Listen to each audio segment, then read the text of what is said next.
Hi friends, இப்போ பாண்டியஸ் house பார்க்க போகிறோம். பாண்டியஸ் ஹவுஸில் வந்துட்டு அதாவது வெளியில் 4 பேர் நின்று மீட்டிங் போட்டுட்ருக்காங்க. அதாவது மலரும் நினைவுகள் எப்படின்னா, போன தீபாவளிக்கு எப்படியோ அதுக்கு முந்தின தீபாவளிக்கு அப்படியோ அப்படின்னு சொல்லிட்டு கல்யாணத்துக்கு முன்னாடி நடந்த எல்லா தீபாவளிக்கும் பாண்டியனோட நெகட்டிவ் வைப்பு தான் ஓடுது.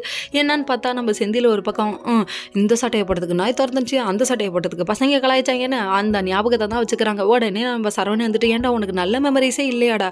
அது எப்படிப்பா, அப்பா பிள்ளையாக இருந்தால் இருக்கும், அப்பா பிள்ளையாக தான் இல்லையே, நாங்களாம் அம்மா பிள்ளை அப்படிங்கிற மாதிரி ரியாக்ஷன் வேறு மாதிரி இருக்குது. நீ மட்டும்தான்ப்பா நீ அப்பா பிள்ளையா இருப்ப, உன்ன மாதிரி இருக்கணும்னு அப்பா நினைக்க ரொம்ப தப்புப்பா, எல்லாம் வரல கரெக்டாக இருக்கா, இல்லை அப்புறம் எப்படி எங்களை மட்டும் கரெக்டாக இருக்க சொல்கிறாருன்னு சொல்லிட்டு ரியாக்ஷன் வேறு மாதிரி இருக்குது.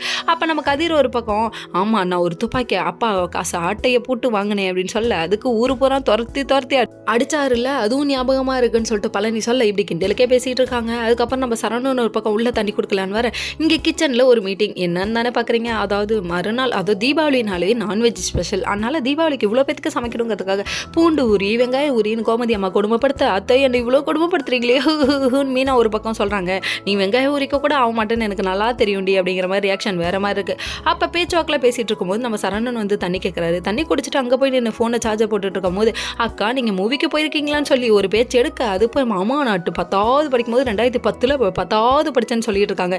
இதை கேட்ட உடனே ஷாக் ஆயிடுச்சாமா. அப்போ உங்களுக்கு 30 வயசான்னு சொல்ல, அப்படியா சொன்னேன், அது ஒன்றும் இல்லை, ஒன்றும் பசி மயக்கத்தில் ஒன்று சொல்லிட்டேன் அப்படின்னு சொல்லிட்டு ரியாக்ஷன். அது மாத்திரத்துக்கு அந்த பொண்ணு பட்டப்பாடு இருக்கே. நம்ம சரவணனுக்கு சந்தேகம் எலும்பெடுத்து, இதுக்கப்புறம் மாட்ட போறீங்க. மறுநாள் காலையில தீபாவளிங்க, எல்லாரும் ஆசீர்வாதம் வாங்கிட்டு ட்ரெஸ்ஸையும் வாங்கிட்டாங்க. Okay friends.